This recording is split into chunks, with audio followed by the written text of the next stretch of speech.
palavra de Deus, esse texto é extremamente conhecido, né? A gente sabe declarar bem, posso todas as coisas em Cristo ou naquele que me fortalece.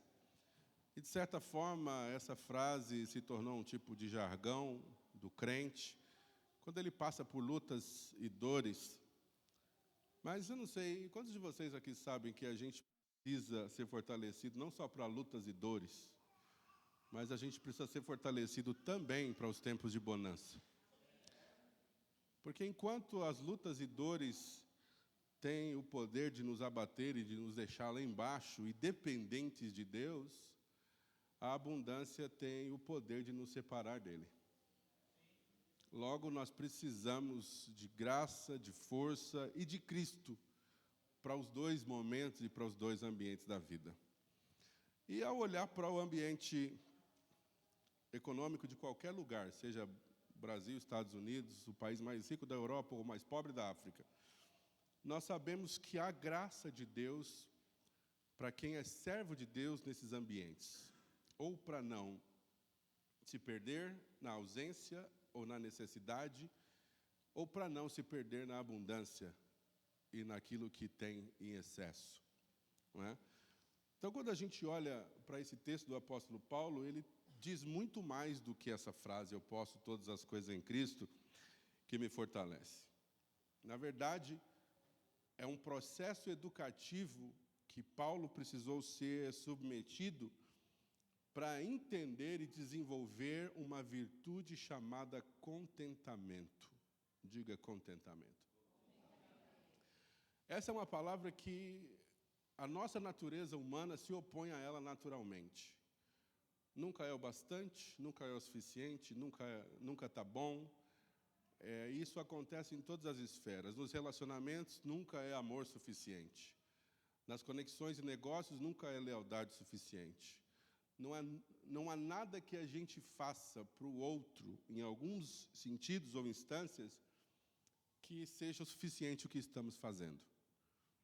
Isso, obviamente, invade a nossa caminhada espiritual e afeta a forma como nós lidamos com os efeitos que a comparação gera quando nós vemos alguém numa situação melhor do que a nossa, ou até mesmo no constrangimento gerado quando alguém está numa situação mais difícil ou mais limitada do que a nossa. Então, eu gostaria que você visse comigo alguns outros versículos que Paulo escreve nessa mesma carta, que aparentemente não tem a ver com o seu desafio ou com as dificuldades financeiras que Paulo havia enfrentado ao lidar com o seu chamado e seu ministério. Ainda no capítulo 4, versículo 2, o capítulo se abre com uma proposta de conversa totalmente que se opõe à ideia das questões de necessidade ou abundância. Paulo diz assim: rogo a Evódia e rogo a Sintique que se deem bem no Senhor. Talvez sua versão diga: rogo a Evódia e rogo a Sintique que sintam o mesmo no Senhor. Exorto aos irmãos e às irmãs, ou peço aos meus companheiros que ajudes essas mulheres que trabalharam comigo no Evangelho e com Clemente, com os meus outros cooperadores, cujos nomes estão no livro da vida. Um capítulo no qual Paulo exorta sobre a questão do contentamento, ele abre basicamente no segundo versículo, pedindo, rogando, quase que implorando para duas mulheres na igreja que falassem a mesma coisa.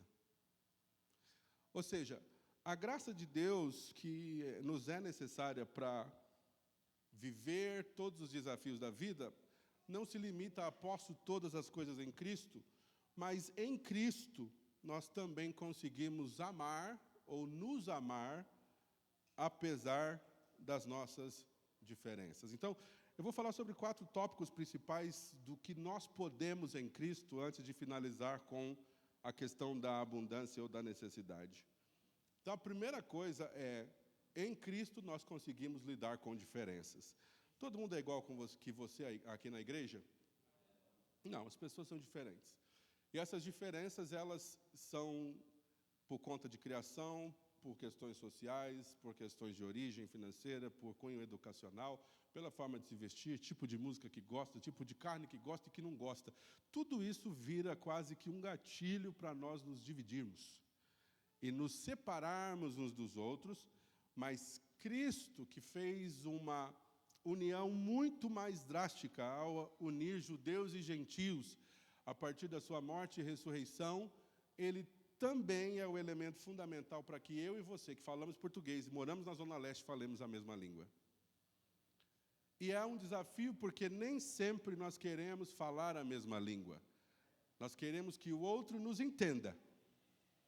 Estão comigo ou não? Eu exijo que você entenda o que eu quis dizer, que você me compreenda, mas nem sempre estamos dispostos a falar a mesma língua. Nem sempre estamos dispostos a fazer o melhor para sermos devidamente compreendidos. Então, até onde vai essa solicitação de Paulo para duas mulheres que já haviam servido com ele no ministério e que foram bênção para ele no ministério, por algum motivo agora, por uma futrica, alguma situação está acontecendo. A gente não sabe o que Evode e Sintique tinham uma contra a outra. Talvez foi uma palavrinha falada fora de hora, e elas não conseguiram se alinhar, e isso acabou levantando paredes entre elas, que foram se aumentando e distanciando uma das outras, e elas pararam de se falar. Diga aí, fala Deus. E todos em Filipos ficaram escandalizados com a diferença entre duas irmãs queridas que serviam no ministério e que se tornou talvez um elemento de vergonha para o ministério e para o evangelho. Mas Paulo acreditava que elas poderiam se amar apesar das diferenças. Nós não somos todos iguais, nós não nos vestimos iguais, nós não comemos igual, nós não moramos no mesmo tipo de casa, seja qual for a nossa diferença, em Cristo nós podemos vencer as nossas diferenças. Se nós quisermos servir a Cristo com tudo o que temos e somos, nós conseguimos vencer as nossas diferenças. Depois, no final, eu vou amarrar e você vai entender por que eu estou falando dessas diferenças. Paulo acreditava que elas poderiam fazer o que Jesus ensinou. Orar por aqueles que nos perseguem e amar os seus inimigos. Paulo acreditava que elas poderiam tolerar, suportar uma a outra. E se alguém tem uma reclamação contra o outro, eles poderiam perdoar um ao outro, assim como Jesus perdoou. Então, em Jesus você pode amar apesar das diferenças, e as diferenças vão sempre existir. Em algum momento, a Monte Calvário não vai ser o melhor lugar para você, e você vai dizer, eu vou para um lugar mais legal, e esse lugar vai ser mais legal até que não seja mais legal. Seja porque você chegou, ou porque o BO já te aguardava lá, porque é o teste que você precisa para amar, apesar das diferenças. Então, não existe ambiente, não existe igreja, não existe ambiente social que seja melhor do que o outro, porque em todos os ambientes, pessoas estão numa jornada rumo à maturidade, e alguém vai precisar dar o braço a torcer, alguém vai precisar dizer, eu te amo em Jesus, e essa diferença não vai nos separar, porque Jesus pagou um preço muito alto para que fôssemos um, amém? Então, a gente não sabe qual é o problema entre essas duas mulheres, mas Paulo está dizendo, eu rogo a vocês duas que falem a mesma língua. Eu rogo a vocês duas que tenham o mesmo sentimento, a mesma mente, que se alinhem no propósito que é maior do que as diferenças ou as suas escolhas. Então, a gente não sabe como Paulo imaginou quando elas reagiriam positivamente ao seu pedido, mas a gente tem pista até no nome dessas mulheres. O nome Evódia significa belas palavras e Sintique significa união. Duas mulheres com nomes alinhados com um propósito divino ou o propósito de Cristo na terra, mas por diferenças estão falando mal uma com a outra ou deixando de se falar, vivendo desunião. Então, será que nós, ao pensarmos, posso todas as coisas em Cristo que me fortalece, estamos dizendo, Jesus me dá poder para todas as coisas, desde que eu não tenha que lidar com você? Jesus me dá poder para tudo, desde que eu não tenha que engolir sapo? Jesus me dá poder para tudo, desde que eu não tenha que me submeter? Pois é, gente, o convite de Jesus é justamente esse. E eu venho pregando sobre isso várias vezes. Aquele que quiser vir após mim, negue-se a si mesmo, tome a sua cruz de cada dia e siga-me. Ou seja, o negar-se a si mesmo estabelece a importância de eu entender que eu não sou maior que ninguém entre nós, que Cristo é quem deve nos governar, e o amor de Cristo lava as diferenças que temos uns com os outros. Porque as diferenças vão existir e Satanás vai querer jogar na nossa cara o tempo inteiro. Olha como ele é e você não é, olha o que ele tem e você não tem, olha o que você é e o outro não é. Ou seja, para humilhar você diante do outro ou para exaltar você diante do outro. E é por isso que todos temos diferenças, temos virtudes e temos defeitos. Ou seja, os meus defeitos não são uma arma suficiente para você me humilhar. Nem as minhas virtudes, elemento para eu colocar você debaixo do meu pé. Estão comigo ou não estão? Nós precisamos entender a proposta de Jesus que, sendo Deus, não teve por usurpação ser igual a, mas aniquilou-se. Olha a palavra utilizada, aniquilou-se. Eu vou miserar, eu vou sumir. Sabe aquilo que João diz, é importante que ele... E eu? Jesus foi além de João. João falou, eu fico menor. Jesus disse, eu me aniquilo. Quem é menor? Mesmo que João está movido pela palavra, ao reconhecer quem é Deus e dizer que ele cresça e eu diminua, Jesus, através do seu ensinamento servil, ele diz, para mim é importante que eu suma, que eu desapareça, para que ele se manifeste. Então nós precisamos ainda ver uma igreja no Brasil que se levante com essa ideia, que nós sumamos para que ele apareça. Que a humildade seja a nossa principal ou o nosso principal meio de comunicação. Então, é uma escolha. Ao dizer, posso todas as coisas em Cristo que me fortalece, uma das coisas que Cristo me fortalece para fazer é vencer as diferenças. Diferença social, diferença financeira, diferente de cor de pele, diferença de tipo de roupa que eu uso, diferença de que bairro eu moro. Em Cristo eu devo vencer as diferenças. E o que mais que Cristo pode me fazer e me capacitar para fazer? Em Cristo eu posso viver e vencer um problema chamado ansiedade. Ainda em Filipenses 4, versículos 6 e 7, Paulo diz, não andeis ansiosos por coisa alguma, mas pela oração e súplicas, e com ações de graças, apresenteis a Deus os vossos pedidos. E olha o resultado disso. E a paz de Deus, que excede todo entendimento, guardará vossos corações e vossas mentes em Cristo Jesus. Em Cristo eu posso viver e vencer a ansiedade. Não andeis ansiosos por coisa alguma. Coisa nenhuma pode me fazer viver ansioso. Aí o Paulo diz assim, mas pelas orações e súplicas, o que é orar? É falar com Deus. O que é suplicar? É pedir insistentemente. Mas ele acrescenta, com ações de graças. Você consegue se imaginar pedindo algo, não que você queira somente, mas que você precise de fato muito, e agregar ação de graça no pedido? Porque até onde eu entendo, a ação de graça não são palavras. Está explícito. Com. Então, enquanto você clama e chora por algo que você precisa muito, você precisa demonstrar através de ações a gratidão por algo que não chegou e pode ser que não chegue. Eu me apresento diante de Deus com pedidos e súplicas. Lembre-se que suplicar é pedir intensamente. E ao mesmo tempo com ações de graças. Não são palavras bonitas, proféticas do tipo, Deus, eu te agradeço pela bênção que não chegou ainda.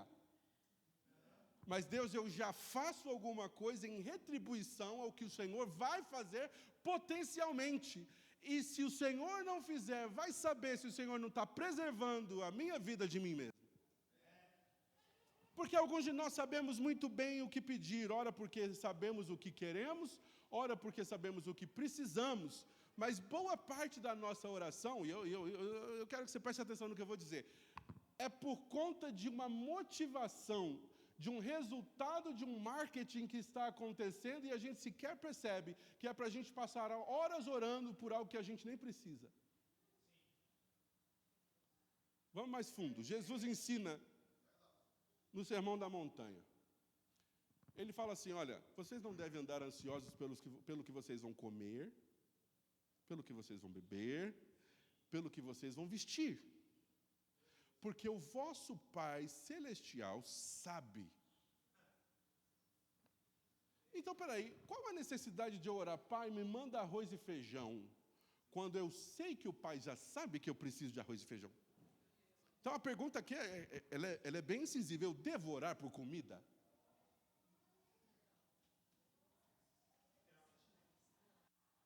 Eu devo orar pelo que vestir? Só tem um irmão aqui que está interagindo, não estou gostando. Fiquei 3 domingos fora só para o Cal interagir comigo. Come on, obrigado. Vem comigo. Jesus está dizendo, não andeis ansiosos pelo que haveis de comer. E o que ele nos ensina na oração do Pai Nosso? O pão nosso de cada dia nos dá semana que vem. Olha como está a geladeira, Jesus. Olha como está o armário, a despensa. O que vai ser mês que vem? Confessa aí, tem crente que já orou pela compra do mês que vem? Jesus, em 2 momentos, no mesmo capítulo, na oração do Pai Nosso, e um pouco antes, ele está dizendo, não andeis ansiosos sobre o que vocês vão comer. E na oração do Pai Nosso, ele diz, o pão nosso de cada dia nos dá. Então, quem está em Cristo, ou em Cristo, você vence a ansiedade, porque não é possível estar em Cristo e pensar no amanhã com ansiedade. Jesus, de forma alguma, está dizendo que você deve ignorar o seu amanhã. Porque o amanhã não é garantido, mas ele pode chegar ou não pode? Pode. E alguns de nós simplesmente vivem como se não houvesse amanhã. É um problema. Mas outros de nós vivem como se só houvesse amanhã, que é outro problema. Nós precisamos de equilíbrio, porque o amanhã pode chegar.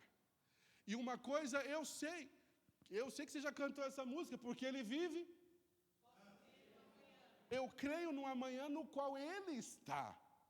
Se ele me permite chegar no amanhã, é porque ele já está lá. Agora pensa, quando eu penso em amanhã, de forma ansiosa, eu estou pensando no amanhã da minha vida terrena. Como vai terminar esse primeiro semestre? Como vai terminar esse ano? Será que esse ano vai ser melhor do que o ano passado? O que o ano que vem vai trazer? E tudo isso vai engolindo o passado e o futuro engole nosso. E tudo que temos é o presente. Seria lindo poder antecipar e organizar e, como é que eu posso dizer, planejar o futuro com certeza. Nós podemos planejar, mas o apóstolo Tiago diz, se Deus quiser. Quando eu digo nós vamos fazer negócio, vamos voltar, Tiago diz, você vai dizer, se Deus quiser. Ou seja, Deus já está no meu futuro. E o meu futuro, se ele não existir na dimensão terrena, ele existe na dimensão celestial. O problema é que alguns de nós estão ansiosos sobre o amanhã em 2023, mas a gente não está ansioso quanto à eternidade com Cristo.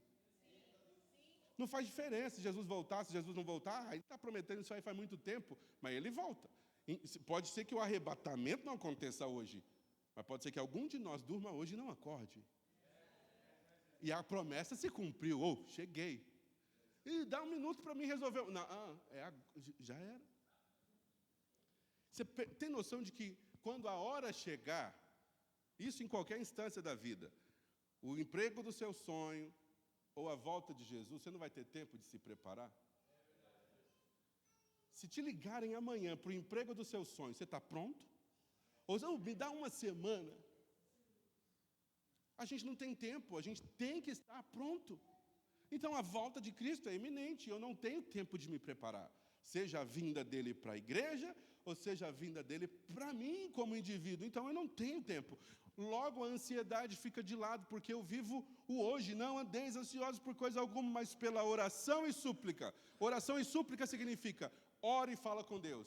Qual é a oração mais básica possível? É aquela que você fala com Deus e pede qualquer coisa, que não está te incomodando, quando você diz, Senhor, abençoe esse alimento e as mãos que prepararam. Essa oração que todo mundo sabe fazer igualzinha?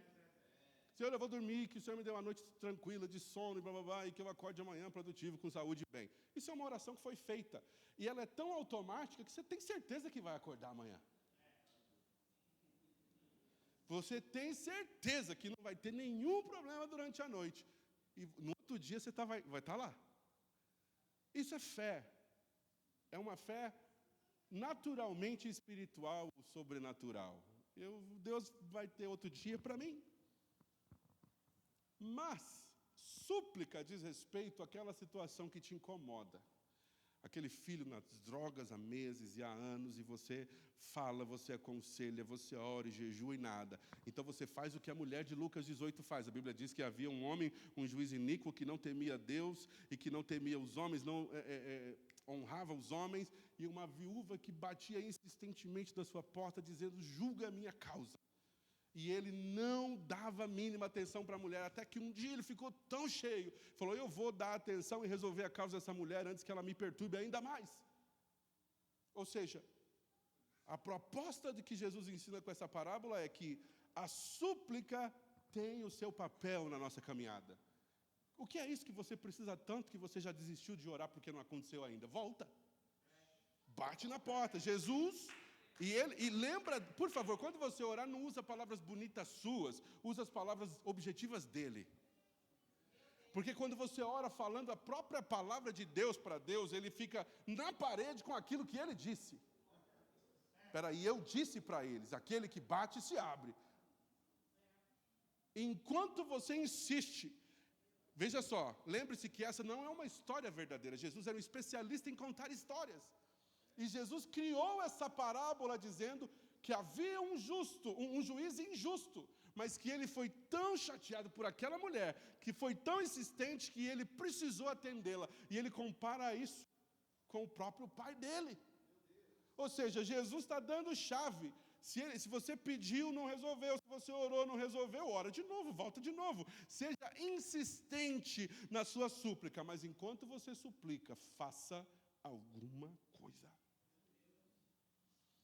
Ao orar, pedir. Ao suplicar, insistir. O que você tem feito como ações de graças, antecipadas pelo que Deus está fazendo?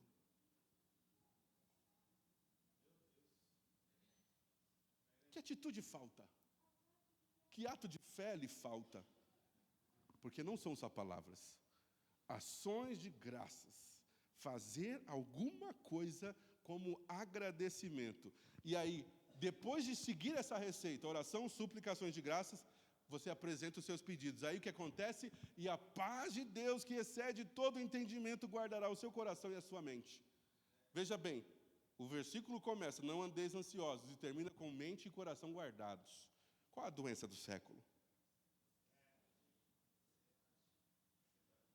Eu entendo que ansiedade é uma patologia nos nossos dias. Pessoas ficam doentes com esse mal. Mas como pastor e como crente, eu não posso ignorar o fato de que a ansiedade entra como um pecadinho. Por que pecadinho? Porque Jesus disse, não andeis ansiosos. Se ele falou para eu não andar e eu ando, o que está acontecendo? Eu estou indo contra a palavra dele.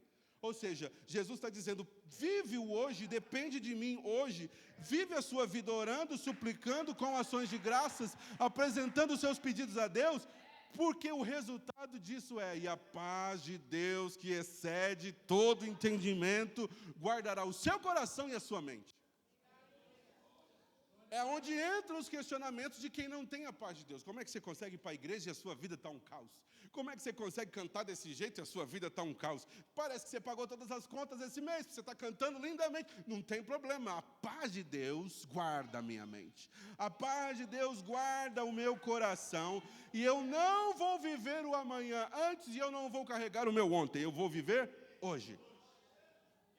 De novo, eu não estou dizendo que Jesus ignora a necessidade de preparo, porque é o mesmo Jesus que fala, por exemplo, se um homem que deseja construir uma torre, se ele não sentar primeiro e verificar o seu orçamento, saber que ele vai ser capaz de concluir a sua torre, ele vai passar vergonha. As pessoas vão passar na frente da torre dele inacabada e vão dizer que ele é incapaz de concluir. Então, tem alguma coisa aqui contrária? Não. Porque Jesus, o mesmo Jesus que diz viva o hoje, ele ensina sobre a importância de organização. Ele ensina sobre a importância de se preparar para o amanhã. Mas não que o amanhã seja um elemento que domine você. E esse amanhã não pode ser um amanhã tão longo também. O meu 2027 vai ser assim, assim. O que está mais perto de você é o que você deve dar a sua atenção. Então, existem 1000 coisas que podem aumentar essa nossa pressão arterial e nos fazer ficar ansiosos. Mas em Cristo, aquele que diz, vinde a mim, todos vós que estáis e sobrecarregados, e eu vos aliviarei. Então, imagina, o que é ter Jesus como Senhor da sua vida, e mesmo assim viver ansioso, sobrecarregado. Não falta uma ação da sua parte de fazer a devida troca?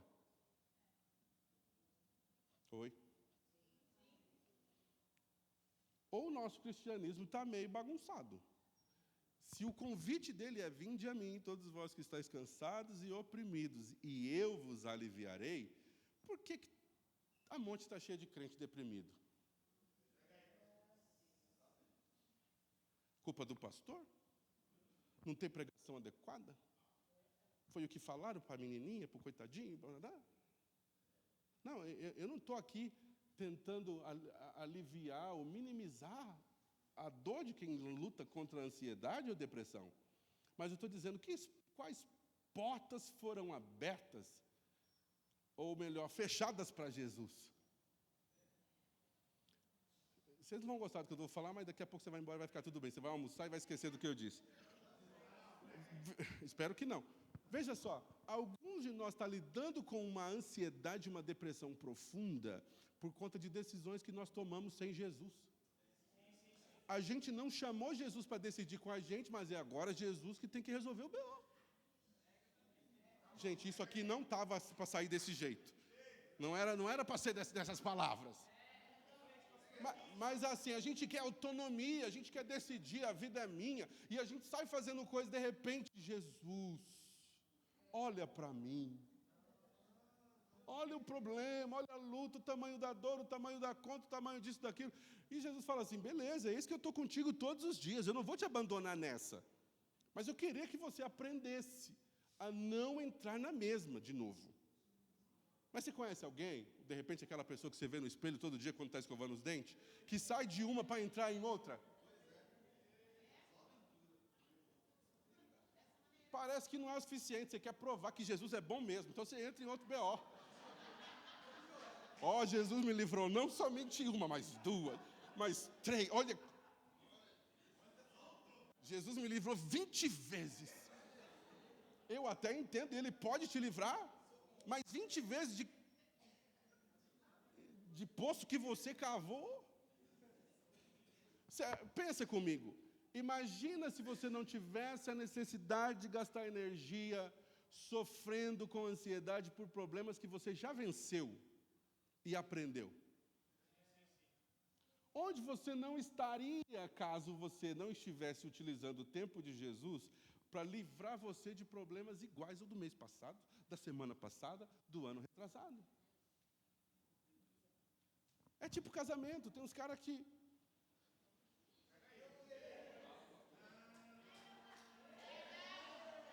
A mina entra num casamento e você fala, agora vai. Ela está estagiando para o próximo.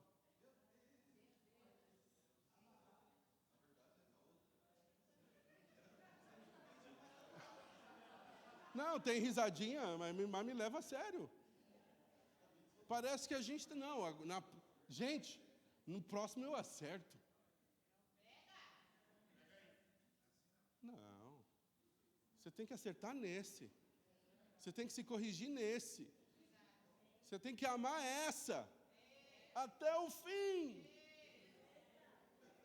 Vocês estão me apoiando?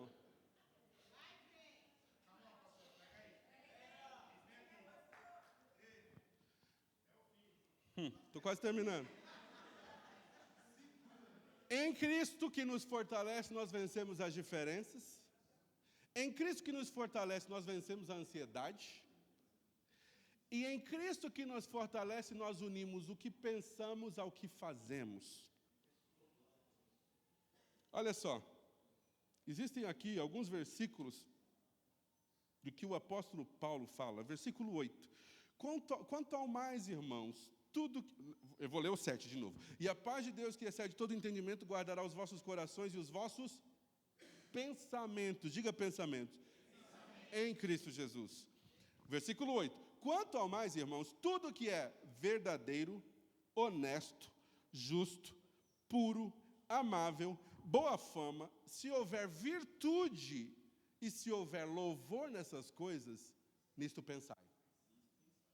Ou seja, agora Paulo diz, se você quer estar em Cristo para vencer as situações da vida, posso tudo em Cristo que me fortalece, esse Cristo também te capacita a pensar e fazer na mesma linha. Porque alguns de nós quer pensar coisas boas, mas faz coisas más. Outros de nós só pensa coisas más e quer fazer coisas boas. Não vai acontecer. Nós conhecemos uma árvore pelo... Por meio de Cristo, a gente une o nosso pensamento com as nossas ações e mostra ao mundo uma maneira completamente diferente de fazer a vontade de Deus. O apóstolo Paulo não termina com aquela longa lista de verdadeiro, honrado, justo, puro, agradável, louvável, excelente, mas ele diz, e tudo que você aprendeu e viu em mim, faça essas coisas. E aqui eu abro um parênteses para falar sobre liderança. Eu sei que você pode falar assim de vez em quando, ou ouvir de vez em quando lá no seu trabalho. Pastor é tudo igual. E você tem todo o direito de pensar. Mas você precisa analisar frutos para julgar a árvore. Então aí é a minha hora de defender minha categoria. Porque eu não posso estar servindo a Jesus e perdendo tempo. Se tem uma coisa que eu não quero é servir como pastor a caminho do inferno. Uma coisa eu não quero é pregar para você durante anos, você chegar na eternidade e falar, ô, cadê o Enéas? E ele estava brincando de ser homem de Deus. Ele estava brincando de ser crente. Ele conhecia as Escrituras, ele sabia pregar, tinha eloquência, mas partiu para o fogo eterno. Gente, você acha que eu quero... Se fosse para perder tempo, eu ia viver minha vida. E eu faria como qualquer homem mundano faria. Abandona os princípios, abandona o reino, abandona a família e vai se alegrar na carne. Então, quando Paulo está dizendo assim, olha, tudo que você viu em mim, aprenda e faça, ele está falando com autoridade de quem ele é em Deus e de que ele não vai ser levado por ventos de doutrinas ou de expectativas humanas ou da fraqueza da sua carne. Porque todos nós aqui enfrentamos e lidamos com fraquezas. Mas espera aí, você precisa saber em quem você está. Então eu pergunto, alguns de vocês aqui, você pode dizer para mim com toda certeza que se Jesus não voltar e você estiver vivo, daqui a 1 ano você está no reino de Deus ainda?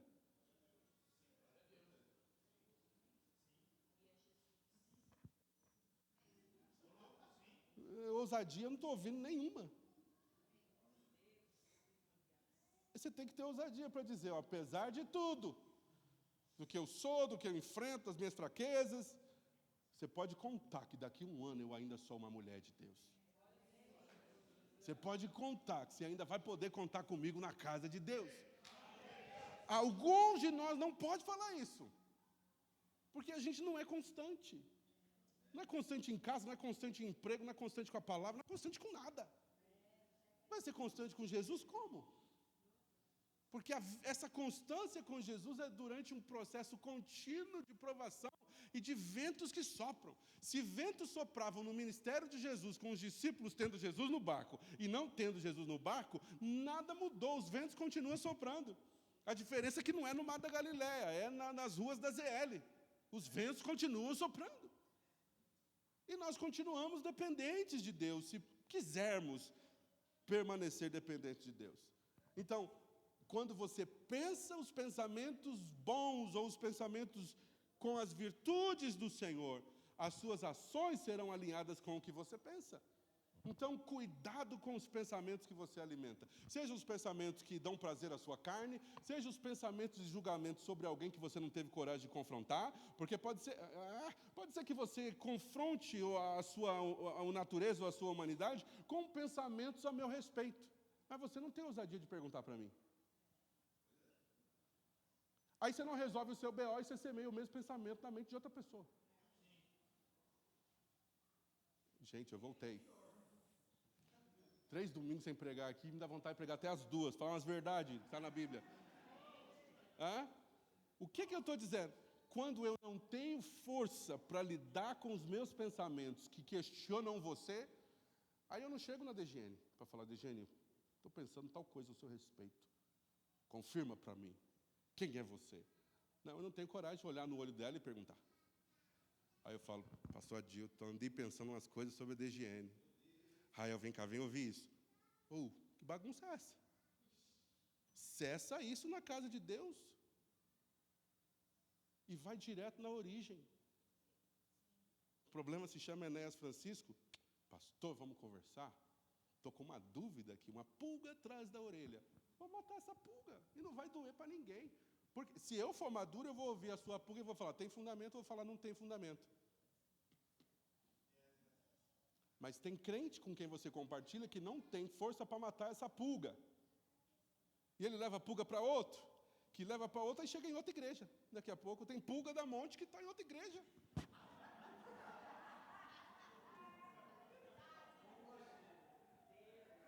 Eu acho que todo mundo é adulto para matar as pulgas da monte na monte. Gente, eu não estou falando que isso aconteceu não, tá? Mas potencialmente pode acontecer. Então vamos matar as pulgas aqui.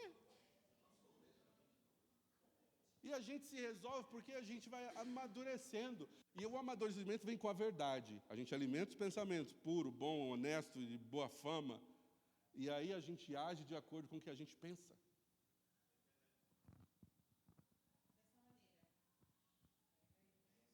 Vamos pensar melhor uns dos outros? Vamos esticar ao máximo a nossa paciência? Não, ele não é assim. Estica ao máximo e diga, não, ele não fez porque quis. Estica ao máximo e diz, não foi a intenção dele falar o que ele falou. Estica ao máximo, porque Paulo ensina aos Coríntios, no capítulo 13 da primeira carta, o amor não suspeita mal. Esse silêncio, eu não sei o que ele quer dizer. O amor não suspeita mal.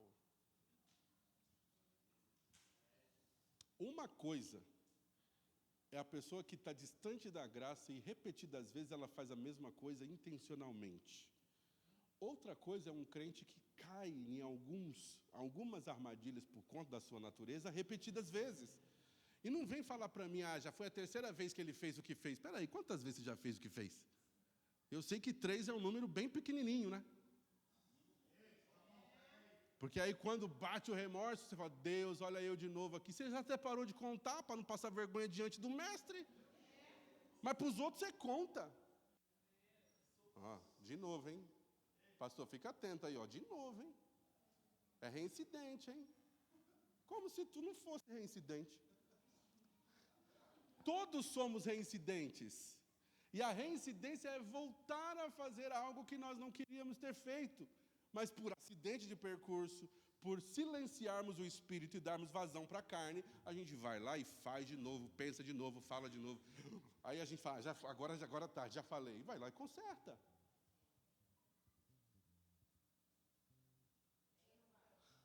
Ninguém estava com saudade, não. Volta aqui, Douglas. Por último, eu estou terminando, é 11h54, para quem ficou 3 domingos sem pregar. E a parte... Não. Outro dia tem outro maná no forno. Por meio de Cristo, que nos fortalece, a gente aprende contentamento. Diga contentamento. Por meio de Cristo, a gente vence as nossas diferenças, a gente supera a ansiedade, a gente une pensamentos a ações e a gente pode aprender contentamento para viver bem, onde quer que sejamos chamados para viver. Contentamento na igreja onde eu sirvo, contentamento na casa onde eu moro, contentamento no país onde eu moro e assim por diante.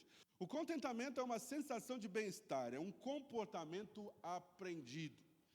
Pode ser que você tenha sido abençoado com um contexto maravilhoso onde você cresceu. Você foi amado, alimentado, cuidado e a vida parece ser cor-de-rosa para você. Mas por meio de Cristo você pode aprender a viver contente, independentemente das circunstâncias.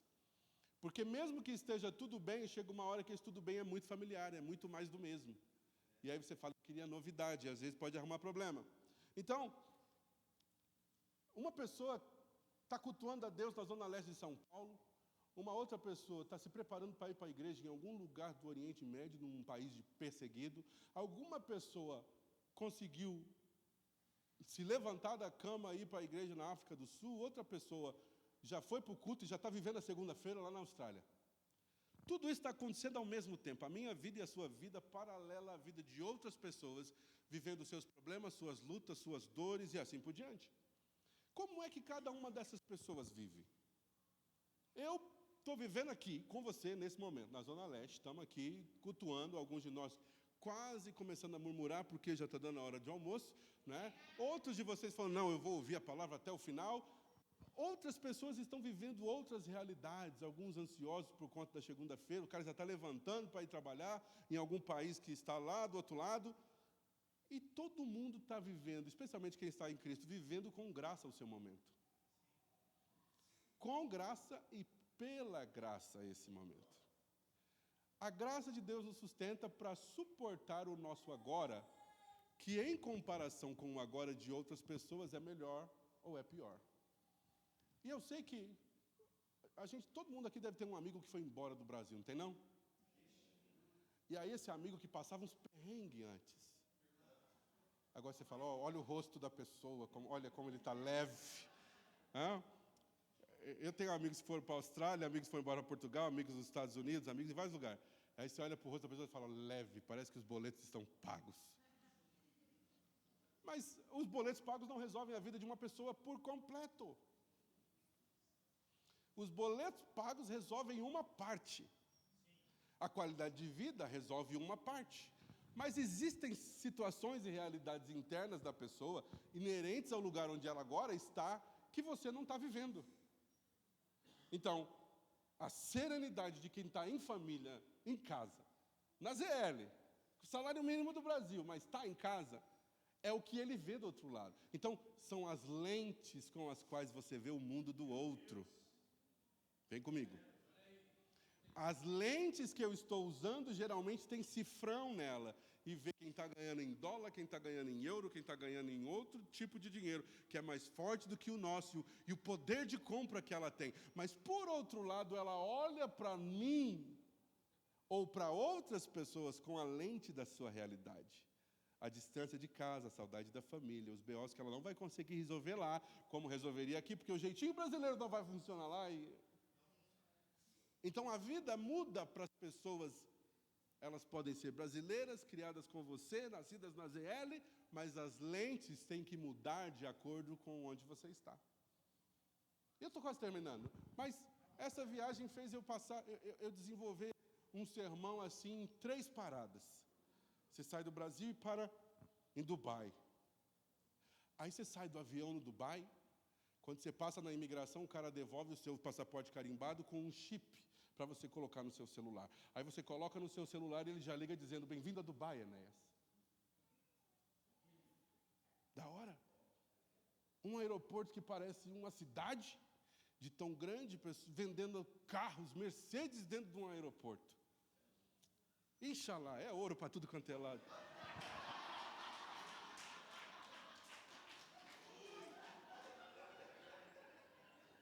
Aí a oração do crente, passando pelas lojinhas, é: Deus, tu és o dono do ouro e da prata. Se eu levar um desse vai dar ruim, se eu pôr no bolso... Porque você vê uma realidade. Aí o Uber dá um exagero de dinheiro para dar um rolê de meia hora, a gente dividiu em 3. Aí você pergunta para o cara do Uber: e aí, como é a criminalidade aqui? Ele fala: não, aqui é 0. Aqui ninguém faz nada não, aqui ninguém mata ninguém, não tem arma na rua. Se quiser matar alguém, você vai matar na mão, porque não tem arma, aqui é tranquilo. 3 horas da manhã a gente sai para comer um lanche, a rua cheia de gente na praia, gente curtindo. Você fala: uau, é isso que eu pedi para Deus. Aí beleza, aí você dorme, acorda, come, pega um outro avião e voa 10 horas e chega na África do Sul. A África do Sul é o país mais forte do continente africano. É um país lindo, maravilhoso, mas o poder cai. Os preços mudam, os tratamentos e os carros são diferentes. Aí você fala: opa, desci um degrau economicamente. Aí você viaja 3 horas e chega em Moçambique. Você sai do avião, você está numa rodoviária do interior do Piauí. Basicamente. Pequeno, simples, mobília velha, nada de diferente. E aí quando você sai do aeroporto, você fala: bem-vindo a Moçambique, essa é a realidade. Então você sai Brasil, Dubai, África do Sul e Moçambique. Você fala: Deus, o meu questionamento foi: Deus, como é possível essa diversidade de realidades econômicas? Mas quando você entra numa igreja em Moçambique, você fala: Deus, eu não aprendo. Como é que louva mesmo? O que é louvor mesmo? Porque você entrega o seu melhor aqui, mas eu queria perguntar: o dia que você não tiver um par de sapato para vir para o culto, você vem ou fica em casa? Eu tenho uma leve impressão que você, por causa de um sapato, não viria para o culto. Estou sem sapato. Eu não sei se vocês viram os videozinhos que eu coloquei lá. As irmãs ralam para comprar roupas e tecidos iguais. E aí todos os grupos têm suas roupas iguais. As crianças têm suas roupas iguais, as mulheres têm suas roupas iguais, e a juventude sua roupa igual. E aí elas vão dançar. Aí você vai dançar, a igreja de chão batido, o pó sobe, todo mundo com chinelo no pé. E um louvor que, se o pastor não falar para, não para. O pastor tem que literalmente falar: chega, tem palavra também. Então, o que é que acontece aqui? Um elemento chamado contentamento, que talvez na carne ou alguém fora dessa dimensão possa chamar de acomodação, mas o que é que você faz quando a realidade é essa? Ou você aceita, ou você vai embora. Então, eu me lembro de ter saído da casa do pastor Gali, né? Eles vão de terno para o culto, seja lá o que você vai ter no pé ou não.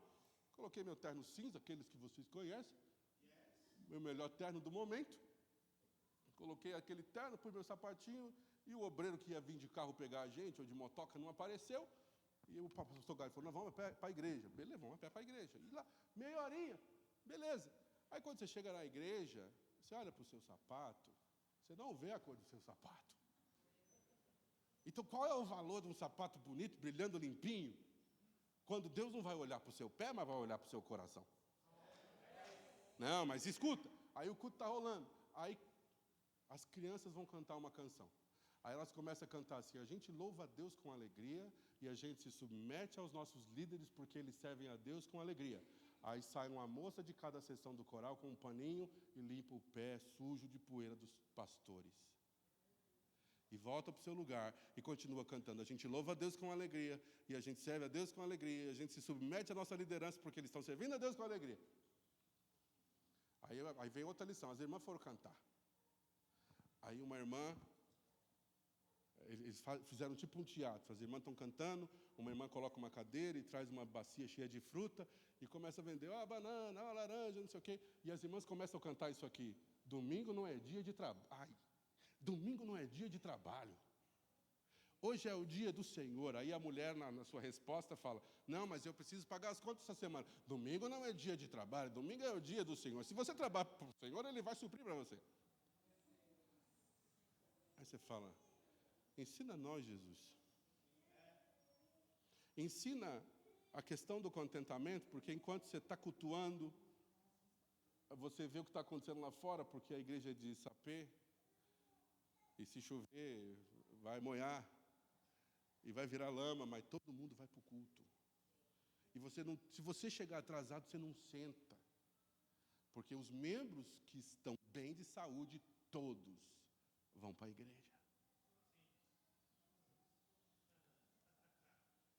Aí a igreja de Dubai, no domingo de manhã, eu não fui, mas eu vi os vídeos e conversei com o pastor, porque o culto dele mudou.